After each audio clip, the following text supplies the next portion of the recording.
नमस्कार, मी पूर्वी Bhave. Breakfast news मध्ये आपलं स्वागत आणि ब्रेकफास्ट न्यूजची सुरुवात करणार आहोत बीड जिल्ह्यातल्या एका महत्त्वाच्या बातमीने.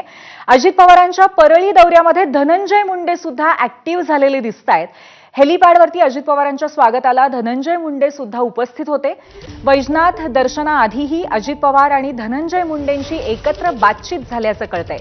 वास्तविक पाहता गेल्या खेपेला जेव्हा अजित पवार दौऱ्यासाठी आलेले होते तेव्हा धनंजय मुंडे सुद्धा तिथे उपस्थित असणं अपेक्षित होतं, परंतु त्यावेळेला धनंजय मुंडे यांनी तिथे जाणं टाळलं होतं आणि त्याच वेळेला मुंबईतल्या एका कार्यक्रमामध्ये धनंजय मुंडे दिसत होते. पण आता मात्र या दृश्यांमध्ये आपण स्पष्टपणे बघू शकतो धनंजय मुंडे त्याचबरोबर पंकजा मुंडे यांनी अजितदादांचं स्वागत केलेलं आहे आणि एकत्र या दृश्यांमध्ये दिसतायत. आज जिल्हा नियोजन समितीची सुद्धा बैठक आहे आणि या बैठकीला सुद्धा अर्थातच तिघही उपस्थित राहतील असं यावरनं स्पष्ट दिसतंय. गेल्या वेळेला जेव्हा अजितदादांचा बीड जिल्ह्याचा दौरा होता तेव्हा नुकताच धनंजय मुंडे यांचा राजीनामा स्वीकारलेला होता मंत्रिमंडळाच्या बाबतीमध्ये आणि त्यामुळे नंतर ते अनुपस्थित होते.